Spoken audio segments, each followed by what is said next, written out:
Let's talk. তোমার প্রচুর ভূতের গল্প শুনেছি আমি।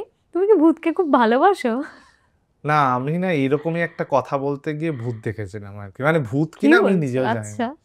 মানে ইন্দ্রদীপদার প্রথম ছবি কেদারা, হ্যাঁ। তার ব্যাকগ্রাউন্ড স্কোরের রেকর্ডিং চলছিল HMV স্টুডিও। 3 দিন ধরে অরিজিৎ সিং ছিল। আচ্ছা। আর ইন্দ্রদীপদা ছিল, অরিজিতের পুরো টিম ছিল, আমি ছিলাম, ইন্দ্রদীপদা ছিল। HMV স্টুডিও সবাই জানে, মানে বেশ পুরনো, তারও অনেক ঘটনা রয়েছে। এবং ওটা যখন মানে আমরা কাজ শুরু করি সেই সময় ওই প্রথম দিন থেকে আমি বললাম যে এই ভূত ভূত ওরম দেখা যায় না, ওরম কোনো কিছু হয়ই না, হ্যাঁ অনুভব করা যায়। এইটা আমি 2 দিন ধরে বলে গেছি। অরিজিতের সঙ্গেও যখন আমরা আমরা যখন গল্প টল্প করছি সমানে এই কথা হতে হতে, কেননা সেকেন্ড ওয়ার্ল্ড ওয়ারের সময় ওটা অ্যাকচুয়ালি হসপিটাল হিসেবে ইউজ হতো HMV স্টুডিওতে। তো সবাই বলতো একটা অদ্ভুত ব্যাপার আছে এইখানটা, গা গরম গা ভারী হয়ে যায়, এইসব ব্যাপার স্যাপার অনেকেই বলতে যায়। আমি সবাইকেই একই ডায়লগ, না ও বোঝা যায় না কিছু, অনুভব করা যায়। হ্যাঁ, থার্ড ডে রাত্রিবেলা তখন বাজে 2:30-3টে এরকম একটা সময়, আমি ওই HMVর সামনের যে রাস্তাটা ওইখানটা, মানে স্টুডিও থেকে বেরিয়ে যে রাস্তাটা, যে ক্যান্টিনটা এই দিকটা ছিল, ওখানটায় আমি হেঁটে হেঁটে কথা বলছি, ইকশিতার সঙ্গেই গল্প করছি। এবং আমাদের না একটা অন্য বিষয় কথা হচ্ছে, মানে অন্য বিষয় বলতে মানে আমি এখন মনে পড়ছে না কি বিষয়, কিন্তু মোটামুটি ভূতের বিষয় কথা হচ্ছে।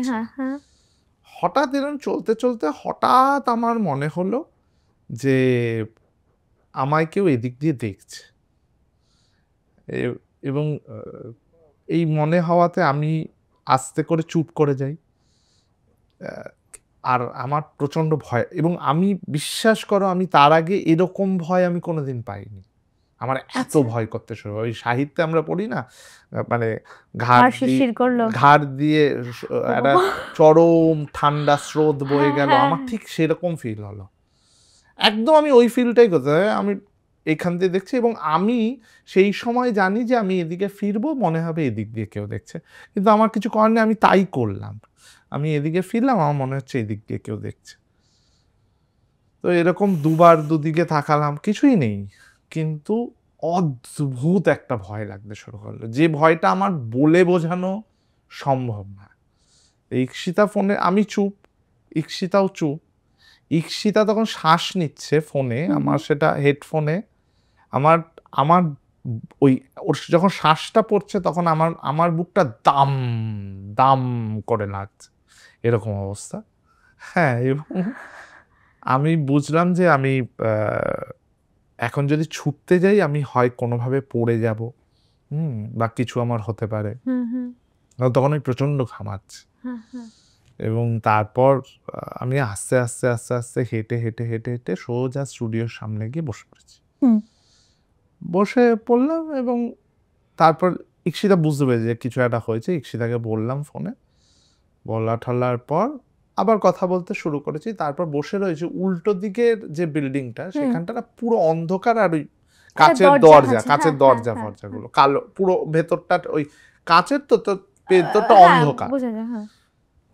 আমি কিছুক্ষণ কথা বলার পর হঠাৎ দেখলাম একটা সাদা, ওটা আলো ছিল না, ওটা কোনো কাপড় ছিল না, ওটা কোনো মানুষও ছিল না, কিন্তু একটা সাদা সামথিং স্যাট করে সরে গেল ওই জানলার ভেতরে যেটা ছিল।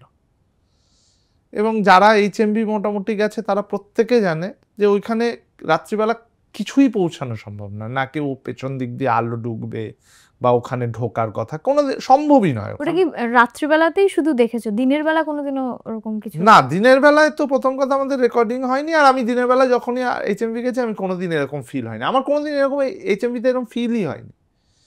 এবং ওইটা দেখার পর আমি সোজা কন্ট্রোল রুমে চলে যাই, গিয়ে চুপ করে বসে, আমাকে দেখে ইন্দ্রজিৎ বললো কি হলো, আমি বললাম যে না কি বাইরে কিছু দেখেছো, বলেছিলাম বারবার বলছিলাম তুমি এখানে বসো, বেশি পাকামো।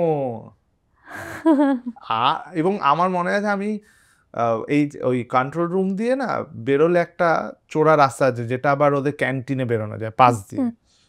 আমার মনে আছে আমি সন্ধ্যা 7টার সময়ও বেরোতে আমার ভয় লাগছিল ওখান থেকে, যে মানে একটু একটু গা ছমছমে পরিবেশ, এটা ঘটনা। কিন্তু গা ছমছম পরিবেশ, কিন্তু মানে এরকম ফিল আমার হয়নি কোনোদিন।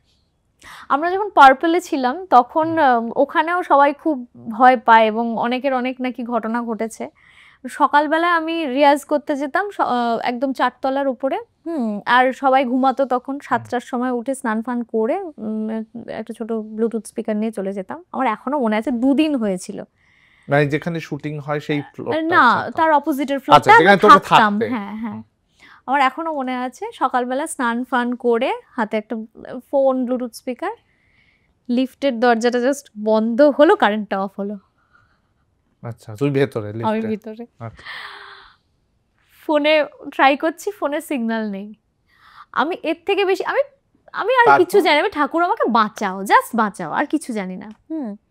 তো দেখলাম কিছুক্ষণ পরে জাস্ট আবার কারেন্ট চলে এলো। আমি কিছু মানে অনুভবও করিনি বা কিছুই করিনি। তো ছোটবেলায় ওরকম, তবে আমি স্বপ্নে ফিল করেছি। হ্যাঁ, স্বপ্নে আমিও একবার হয়েছিল আমার ইন্দ্রদীপদার বাড়িতে। হ্যাঁ, তুমি বলেছিলে। হ্যাঁ, ইন্দ্রদীপদা তখন লেক গার্ডেন্সের একদম রাস্তার ওপরেই যে বিল্ডিংটা, ওইখানে থাকতেন। আর আমি প্রায় রাত জেগে জেগে কাজ করতাম অলমোস্ট, মানে আর ওই সময়টায় আমি ইন্দ্রদীপদার কাছে থাকছি, মানে আমি বাড়িতেই কম যাচ্ছি ওই সময়টায়। আমাদের কাজের প্রেশারও ছিল সেই সময়টা। সেই সময় আমি একদিন ইন্দ্রজিৎদা আমাকে বললো যে, ইন্দ্রজিৎদা তখন নিজের ঘরটায় শুচ্ছে না, হ্যাঁ, ইন্দ্রজিৎদা অন্য ঘরটায় শুচ্ছে। ইন্দ্রজিৎদা আমাকে বললো, তুমি তো রাত্রিবেলা কাজ ঠাজ করে ওই ছোট খাটটায় না শুয়ে তুমি আমার ঘরটায় গিয়ে শুতে পারো। তা আমি বললাম যে না, আবার অতটা যাবো? আমার আবার ওই স্টুডিওতে কাজ করে করে যেটা হয়েছে, ওই ছোট্ট খাটে শুতেই আমার তুমি স্টুডিওতে গেলেও দেখবে সব ছোট্ট ছোট খাট, ওই প্যাটার্ন, ওই সেম প্যাটার্ন, এক প্যাটার্ন। তো যাই হোক, ইন্দ্রজিৎদা অনেক বলা ঠলার পর আমি একদিন শুতে গেলাম। প্রথম দিন যখন শুলাম তখন আমার ঘুমটা পেল না কোনোভাবেই, ঘুম আসলো না, কেটে গেল ঘুম, কিছুই হয়নি সেদিন। পরের দিন যখন ওই সেম ভাবে ঘুমাচ্ছি আর কি, যেটা হলো সেটা হচ্ছে যে কিছুক্ষণ পর থেকে ফার্স্টে ঘুম আসছে না, তারপর যখন ঘুম এলো, আমি ঘুমের মধ্যে দেখছি যে একটি মহিলা, মানে আমি দেখছি আমি এরকম শুয়ে রয়েছি এবং কচকচ করে খাওয়ার আওয়াজ, হ্যাঁ, কিছু একটা খাওয়ার আওয়াজ আমি দেখছি। আমি এরকম ভাবে আমি যখন তাকাচ্ছি আমার পেছন দিকে, দেখছি একটি চোখ এবং সে আমার মাথাটা চিবিয়ে